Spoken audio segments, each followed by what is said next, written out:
bukan untuk peminat uang, saya tegaskan, saya sudah punya semua. Hanya untuk meminta mutasi yang diduga disalahgunakan. Melihat maksudnya melihat mutasi? Iya, melihat mutasi. Dan di situ mengatakan kalau kamu tidak cek mutasi segera, kamu akan saya laporkan ke Dinsos atau saya viralkan. Menurut saya viralkan itu di situ bukan viralkan dalam hal positif ya, tapi dalam hal negatif. Tapi setelah ini kita pulang masing-masing, kita tanya sama diri kita mau cari baiknya, apa kita mau cari keuntungannya? Karena itu akan beda konsep. Saya cuma bisa bilang begitu untuk Agus dan keluarga yang nonton di rumah, dan untuk Bang Farhad Abbas sebagai ketua dari tim, tolong dipertimbangkan baik-baik. Saya coba bantu loh Bang Farhad, bukan saya lepas tangan. Jadi kalau Bang Farhad ada masalah sama saya pribadi, kita urus dirinya lain. Tapi untuk urusan Agus sama Novi, tolong itikat baiknya. Itu aja. Terima kasih. Kami dari pihak donatur sebetulnya memberikan alternatif penyelesaian atas sengketa ini. Jadi kami sudah mendata ada 8.000 donatur, memberikan 3 pilihan. Yang pertama pilihannya adalah apakah setuju dana ini dikembalikan kepada Agus. Yang kedua adalah apakah dana ini tetap dikelola oleh yayasan dan dapat digunakan oleh yayasan untuk pengobatan Agus dan korban-korban yang lainnya. Yang ketiga adalah dana ini dikembalikan kepada donatur. Nah, Gus, gue bilangin udah, lu jangan dengerin tuh pengacara lu mah mata duitan. Yang penting ada duit baru saya mau damai. Pengacara apaan begitu? Orang udah susah, udah sakit masih aja dimanfaatin. Bingung gue tuh pengacara sumpahnya apa coba. Lagian Agus kan udah cukup kan Gus, dapat duit tuh dari stasiun TV, terus apalagi tuh podcast. Udah lah cukup tuh buat biaya sehari-hari. Enggak, gue bingung. Kenapa? Kenapa Farhad sama Zanzabella nggak dateng? Ya, Yolo ingat. Yolo, lu pasti dilaporin, unsurmu terpenuhi Yolo. Kamu diam-diam aja pasti dilaporin. Sekarang kita akan berubah ya. Yolo jadi Loyo, oke? Enggak, lu kemana? Tadi gue tungguin kemana lu berdua? Pacaran lu ya? Bener-bener lu. Gue udah tungguin juga lu berdua tadi ya. Malah nggak dateng, gue tahu lu berdua lagi falling in love. Tapi jangan gitu dong, kalau udah janji tepati bro. Aha, mata duka, kulitnya duka. Apa kata tadi tuh? Ada tuh lagi tuh apa? Ya biasanya kah? Apa perlu ke psikolog dulu kah? Banyak ya, jadi prioritas dulu gitu Gus. Oke, saya sudah bicara sama Novi waktu itu, dan saya sudah bicara dengan pihak Agus waktu lawyernya belum datang.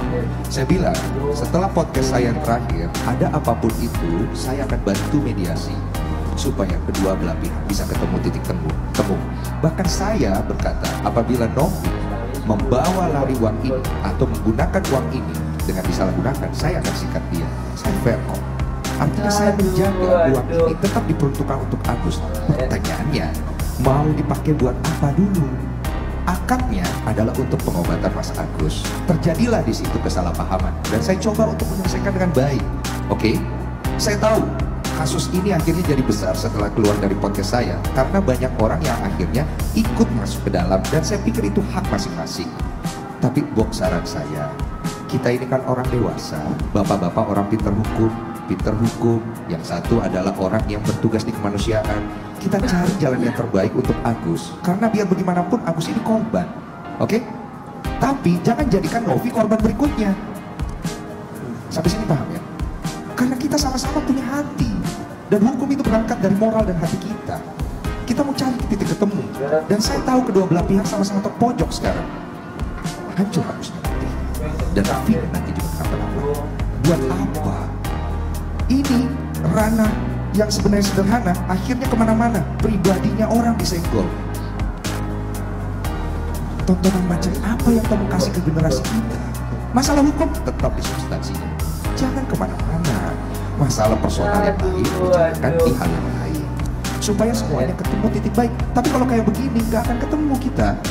Gak akan pernah ketemu, sampai kapanpun uang itu tidak akan pernah masuk ke Agus untuk digunakan untuk berobat. Dia sekarang lagi butuh uang untuk berobat, dan itu harus dipercepat. Tolonglah bapak-bapak. Saya juga ingin bicara untuk Agus di rumah dan keluarganya. Mas Dengsu pernah ngomong sama kalian, kalau ada apa-apa hubungi saya. Ya, saya ngomong ke Mbak Novi sama kan. Setelah podcast saya ngomong sama. Saya tidak membela salah satu pihak dari kalian. Saya berdiri di tengah. Karena yang saya pentingkan adalah kebenaran dan kebaikan. Ini dua orang sama-sama datang untuk cari kebaikan, dibantu sama masyarakat kita yang luar biasa begitu peduli. Jangan dibawa kemana-mana. Yuk, per hari ini saya lihat titik temunya tidak ada, ya. Tapi setelah ini kita pulang masing-masing. Kita tanya sama diri kita mau cari baiknya Apa kita mau cari keuntungannya? Karena itu akan beda konsep. Saya cuma bisa bilang begitu untuk Agus dan keluarga yang nonton di rumah, dan untuk Bang Farhad Abbas sebagai ketua dari tim. Tolong dipertimbangkan baik-baik. Saya coba bantu loh Bang Farhad, saya lepas tangan. Jadi kalau Bang Farhad ada masalah sama saya pribadi, kita urus di ring yang lain. Tapi untuk urusan Agus sama Novi, tolong itikat baiknya. Itu saja. Terima kasih. Enggak, gue bingung. Kenapa? Kenapa Farhad sama Zanzabella nggak dateng? Iyalah, orang mau dipermaluin sama dia. Lu bayangin, Farhad apa sama Zanzabella dateng ke acara. Cie, apa gak malu orang? Lagian nih, dia kan gua belain, depan di belakang. Salahnya di mana? Orang cuma pengen cie-ciein doang ya. Kak Yolaina. Yolo, lu pasti dilaporin, unsurmu terpenuhi Yolo. Kamu diam-diam aja, pasti dilaporin. Oke, karena dari kemarin gue ngoceh-ngoceh belum dilaporin juga. Oke, sekarang gue coba ya, gue diem ya. Tapi janji laporin ya, gue diem ya. Oh. Sekarang kita akan berubah ya. Yolo jadi loyo, oke? Enggak, lu kemana? Tadi gue tungguin kemana lu berdua? Pacaran lu ya? Bener lu. Gue udah tungguin juga lu berdua tadi ya. Malah nggak dateng. Gue tahu lu berdua lagi falling in love. Tapi jangan gitu dong. Kalau udah janji tepati bro. Gue kemarin udah habisin kuota, nonton dari awal sampai habis ya. Mediasi perdamaian Agus sama Kristen, ya kan? Tapi masih ngambang nih, masih gantung. Menurut yang sana kan gampang, ya kan? Ya udah uangnya balikin aja ke Agus, selesai. Nah, kita di pihaknya Tenovi juga sama, ya kan? Ini juga gampang loh, simple loh. Ya udah lo berobat aja, semua biaya pengobatannya ditanggung sama uang donasi itu. Sebenarnya ribet bagaimana ya, gue juga bingung. Semuanya simple, tapi kenapa nggak ada yang mau jalanin? Ya kan, kembalikan aja kepada para donatur. Nanti terserah si donatur, ya kan? Mau dialihkan ke yang lebih membutuhkan, atau ada yang mau kasih ke si Agus, ya udah. Ya nggak sih? Kayaknya ini bakalan kelar deh. Ya udah tuh, si abang pengacara lagi banyak urusan dia. Ya, jadi banyak urusan. Udah biarkanlah. 210. Biarkanlah. Kan dia hanya bisa berkoar-koar di media doang. Bukan di ini aja. Jadi dari ketemu. Gak nongol. Kami dari pihak donatur sebetulnya memberikan alternatif penyelesaian atas sengketa ini. Jadi kami sudah mendata ada 8.000 donatur, memberikan 3 pilihan. Yang pertama pilihannya adalah apakah setuju dana ini dikembalikan kepada Agus. Yang kedua adalah apakah dana ini tetap dikelola oleh yayasan dan dapat digunakan oleh yayasan untuk pengobatan Agus dan korban-korban yang lainnya. Yang ketiga adalah dana ini dikembalikan kepada donatur. Nah, nanti dari hasil polling ini kita akan buat satu gugatan ke pengadilan negeri agar dana ini kita serahkan kepada majelis hakim, dan nanti majelis hakim inilah yang akan memutus apakah dana ini tetap diberikan kepada Agus atau kepada yayasan atau dikembalikan kepada donatur. Ini kita lakukan karena memang ada kekosongan hukum. Bukan untuk meminta kuasa, tegaskan, saya ada buktinya semua. Hanya untuk meminta mutasi yang diduga disalahgunakan. Maksudnya melihat mutasi? Iya, melihat mutasi. Kenapa kok katanya cuma cek mutasi, tiba-tiba dia langsung pindah rekening, dan pada saat nyampe ke sana itu tuh dia sudah dapat nomor antrian, sudah dipesankan duluan ya. Nah, disitulah dia agak kaget, dan di situ juga dia tidak memakai tanda tangan, katanya cap jempol.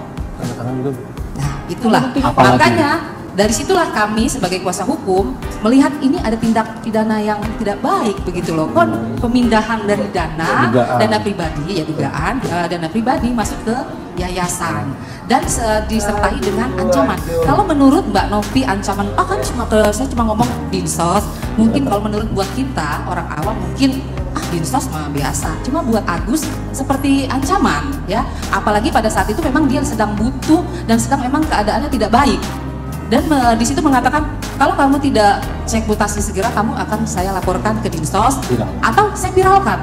Menurut saya viralkan itu di situ bukan viralkan dalam hal positif ya, tapi dalam hal negatif. Gimana sih Agus ini? Kemarin katanya pengen ketemu banget sama Tenovi, ya kan? Giliran sekarang ada di forum terbuka kagak bisa dateng. Katanya lagi melaksanakan pemeriksaan di Polda. Tapi kan ditungguin katanya, ya kan di jalan. Gimana sih? yang kencang deh. Saya kagak nih. 25. Kan emang dari awal juga gue udah bilang, jangan duitnya aku, tapi dikelola sama yayasan. Prioritas itu buat pengobatan. Mana sih coba siapa yang nggak boleh selesai? Hah? Tuh kan sama dengan kata-kata gue waktu itu. Aduh. Salah deh. Paham? Mata dibuka, kulitnya buka. Apa kata tadi tuh? Ada tuh lagi tuh apa? TBC-nya kah? Apa perlu ke psikolog dulu kah? Kan banyak. Ya, jadi prioritas dulu gitu. Sumpah mati gue gergetan sama si Agus. Agus, gue kasih tau Gus, lo buruan damai. Kalau lo nggak mau damai, seandai kata lo menang Gus dari Mbak Novi, lo terima duit 1M. Netizen gak akan berhenti nyinyirin lo. Dimulai lo beli barang di online. Jadi ada kurir nganterin barang lo, videoin lo, terus video lo kesebar sosial media, terus semua orang mikir kalau lo tuh belanja pakai duit donasi. Lo ke mall barang keluarga lo, barang istri lo bawa tentengan. Nah, padahal lo belanja pakai duit lo sendiri, tapi orang pasti mikirnya lo belanja pakai duit donasi. Jadi hidup lo tuh akan mulai diperhatiin semuanya, apa yang lo beli, apa yang lo miliki, apa yang lo pakai. Orang mikirnya tuh semua pakai duit donasi. Netizen lo nggak mau tahu lo pakai duit siapa, kayak kita taunya lo belanja pakai duit donasi aja. Makanya menurut gue udah lu ngalah gitu ya, biarin Mbak Novi yang pegang duitnya. Intinya ya, semua biaya pengeluaran pengobatan lo tuh bakalan dipenuhi. Mendingan juga begitu Gus, hidup lo tenang, kagak dipertanyain kanan kiri. Lu bilang capek deh nyinyirin netizen, emang lu pikir setelah lu menang lu gak dinyinyirin? Lebih parah woi. Makanya udah Gus, gue bilangin udah, lu jangan dengerin tuh pengacara lu sama mata duitan. Yang penting ada duit baru saya mau damai. Pengacara apaan begitu? Orang udah susah, udah sakit masih aja dimanfaatin. Bingung gue tuh pengacara sumpahnya apa coba. Lagian Agus kan udah cukup kan Gus, dapat duit tuh dari stasiun TV, terus apalagi tuh podcast. Udah lah cukup tuh buat biaya sehari-hari. Berita terbaru hari ini, Denny Sumargo peringatkan Farhad Abbas segera selesaikan masalah Agus Salim dan Pratiwi Novi. Ini bukan sinetron. Denny Sumargo meminta dengan tegas kepada Farhad Abbas untuk segera menyelesaikan permasalahan ini. Aktor yang bermain pada film 5 cm itu hanya ingin masalah uang donasi Agus Salim menjadi berlarut-larut, hingga semua pihak terkena imbasnya. Karena ini sudah kemana-mana dan masuk ke ranah Minang pribadi. Orang-orang yang tidak ada masalah di sini akhirnya kena pengancaman, kena basal, kena ini, ujar Denny Sumargo ditemui di gedung Juang 45 Menteng Jakarta Pusat pada Jumat kemarin. Dan itu saya pikir sudah tidak bijak untuk kita kasih tonton ke masyarakat kita, terutama generasi muda. Lanjutnya, Denny Sumargo menilai permasalahan antara Pratiwi Novi dan Agus Salim bukan seperti yang di sinetron atau drama. Sehingga secepatnya Densu sapaan akrab minta agar diselesaikan secara kekeluargaan. Karena jangan sampai saya terlihat ikut campur dalam masalah ini. Karena uang ini adalah diperuntukkan untuk Agus lewat penggalangannya, Yayasan Novi, ucap Denny Sumargo. Dua-duanya sejalan kok. Sekarang akhirnya berpisah. Kita pikir pakai otak gitu. Ini bukan serial drama, ini bukan sinetron. Jangan terlalu banyak gimmick dan drama pungkasnya. Bagaimana menurut Anda?